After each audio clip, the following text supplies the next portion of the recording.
Alright, so first and foremost, I want to start this lesson off by giving all the praise, honor, and glory to Yahweh Ba'ashem Yahweh Shai Ba'ashem Rakakudash. Double honors to the apostles and elders, a great millstone. Honors to our brothers who are fervently preaching the word in sincerity and in faith. Shalom to the sincere Akwath, and shalom to the scattered Israelites who are amongst these heathen nations and look like these heathens. Now this lesson is going to be basically an update with this Iran-U.S. war. So through the Spirit, I'm going to read some of this article, get some precepts, and Lord's will, you're edified. It says, decisive response to any U.S. miscalculation, vows Tehran.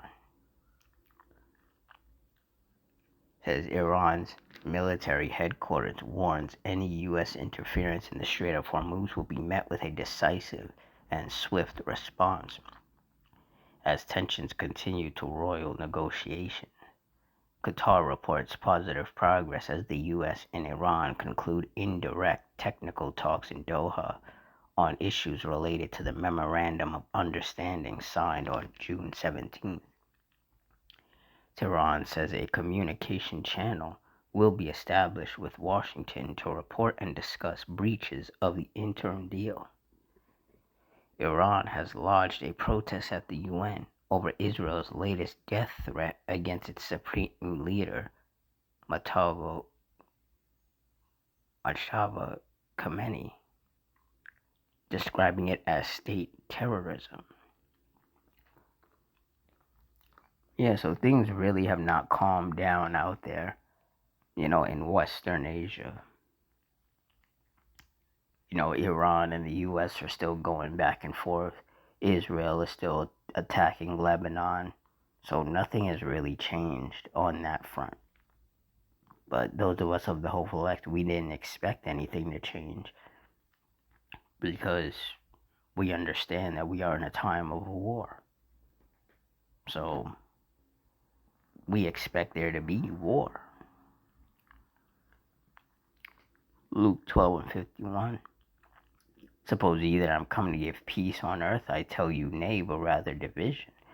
And no matter what the U.S.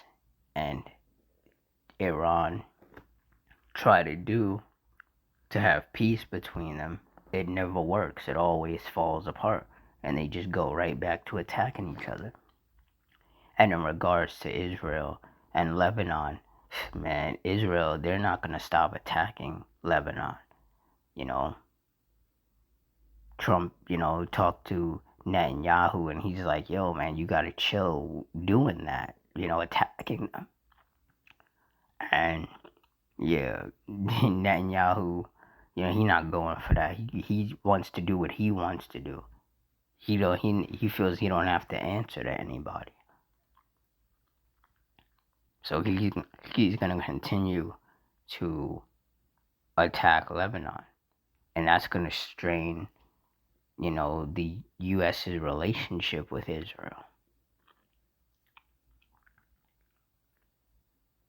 But ultimately, the U.S. and Israel are really each other's only ally at this point because they both have pissed off the rest of the world. Feeling like they can just do whatever they want to whoever they want and they don't have to answer to anybody. And that's just pissed off everybody else. And that's why the world is turning more and more against the U.S. and Israel.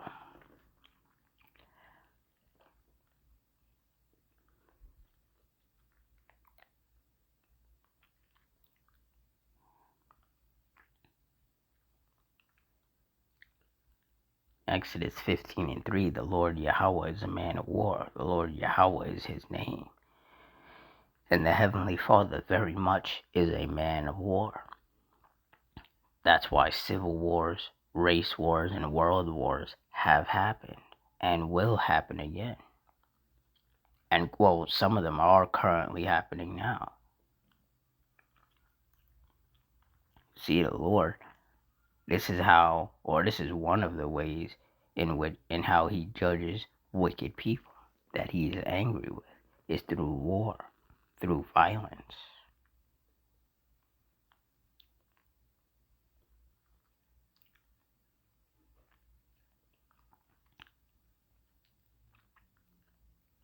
Slakia.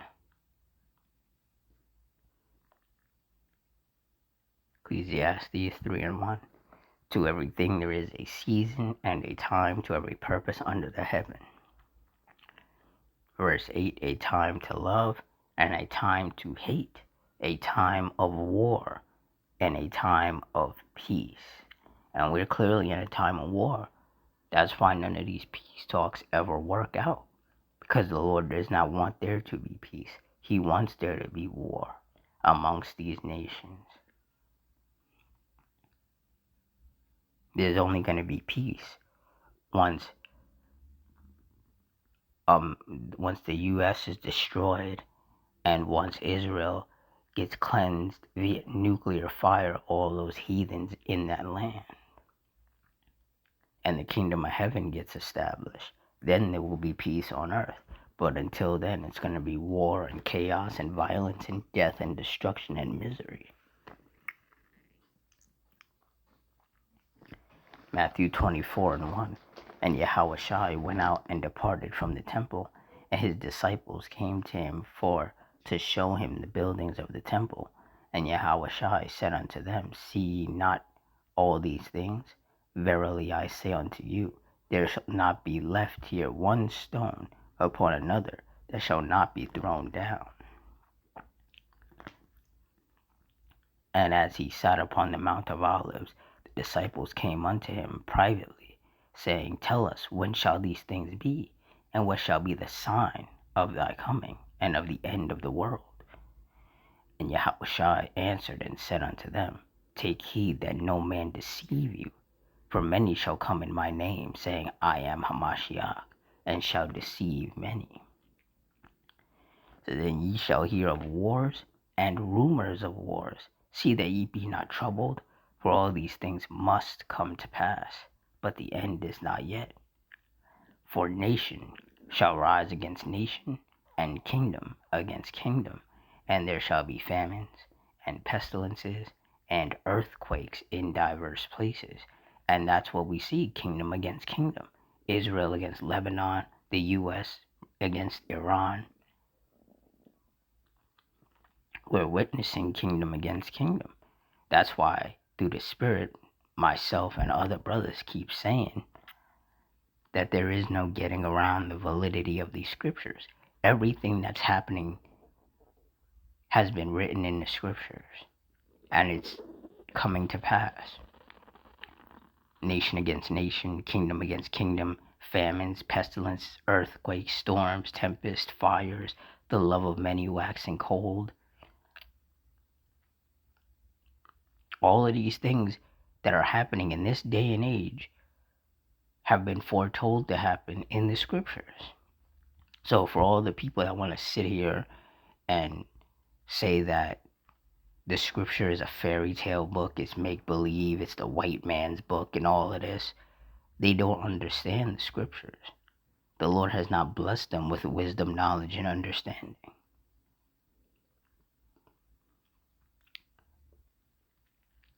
All the things that we're witnessing are the signs that the end is near. I mean, if anybody's been paying attention, you've noticed that year after year, every year is worse than the last one. There's more violence, there's more earthquakes, there's more storms and tempests, there's more fires. Or there's just more chaos on the earth every year. And yet, because some people are still living relatively okay, they think everything is fine. They're like, well, I still have a job. I can still pay my bills. So, I can still buy groceries and fill up my car with gas and all of that. So they think everything is smooth because their life at the moment is not really that affected. And those people are the ones who are going to be hurt the most because they're comfortable right now. Today is July 2nd, and July 4th is coming up, and all of these Babylonians here in the United States are going to be celebrating the 4th of July. And they're supposed to be celebrating America's 250th birthday.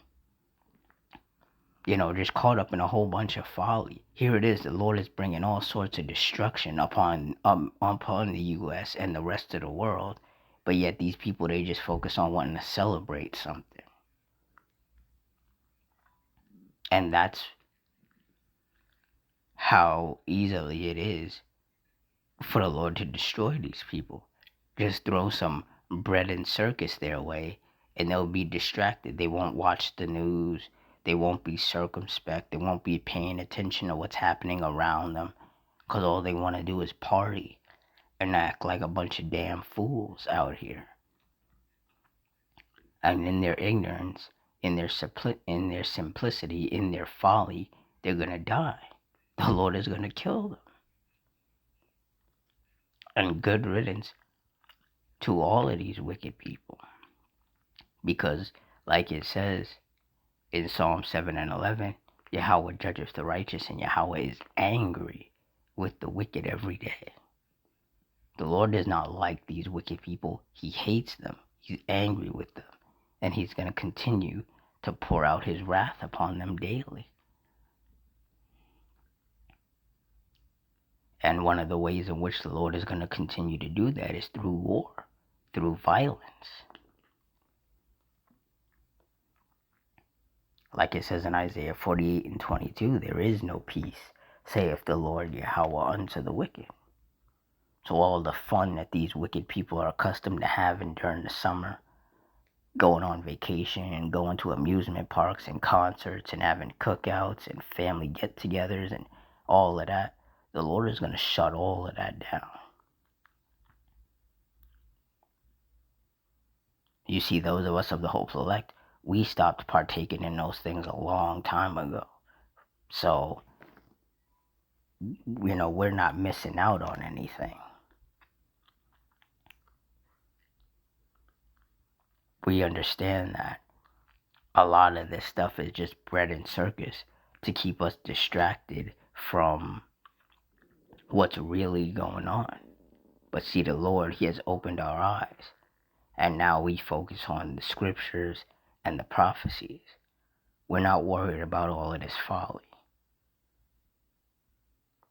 Because we know that this folly is not going to do anything but just keep us entangled in this wicked world, in this wicked system. And we're not trying to be destroyed with the rest of these people. We want to endure into the end and be saved. That's our goal.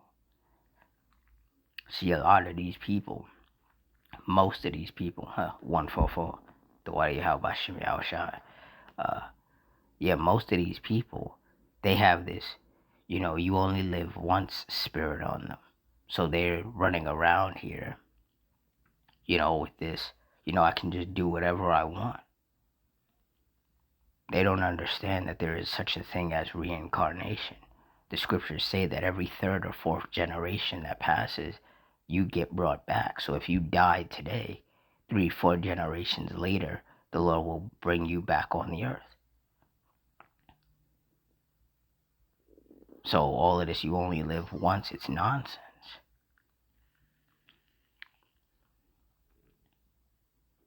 A lot of people don't even understand that World War III is still going to happen. There's going to be a nuclear war. There is no getting around that. There is no getting away from that. It's already been written in the scriptures that the second woe has passed, and the third woe cometh quickly. The second woe was World War II, and that third woe that cometh quickly is World War III, and it is. It is coming quickly. And these simple-minded, ignorant people, they don't understand it. They don't see it. And they will die in that simplicity. The ones who even make it that far. The ones who don't die from the famines or from whatever other judgments the Lord is going to send upon the earth before he unleashes that nuclear destruction. But those who the Lord does preserve all the way up to that nuclear destruction, they have the worst judgment coming. Because to die by nuclear fire, that's heavy. And they're not just gonna die. Like, the Lord is not just gonna have the nukes hit and then these people, they just evaporate. Like, no, he's gonna preserve them. Like, their skin is gonna melt off of them. Like, he's gonna make them feel it. He's gonna prolong that burning. He's gonna make these people suffer. And they have no idea. They're so caught up in wanting to party all the time and do whatever other wickedness. They have no idea that the Lord is getting ready to destroy them in the most gruesome and horrific and most painful of ways. And this is why those of us of the Hope Select have to stay locked in, because we have to continue to watch and be circumspect. We have to continue to watch for the signs and the prophecies so that we're not caught off guard when these things happen.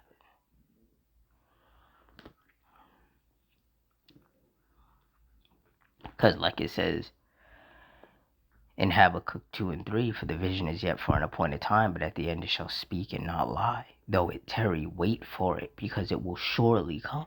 It will not tarry. And that's right, the prophecies of the famines and the pestilences and the race wars and the civil wars and the mark of the beast being implemented. Salakia. All of these things, they're gonna come to pass. We just have to continue to watch for them. And that's something that these wicked people are not doing. They're not watching. A lot of people have completely moved on from what's happening out there in Iran. They're not paying attention to that. They're like, oh, it's summertime. I want to have fun. I don't want to worry about that. And that's the problem.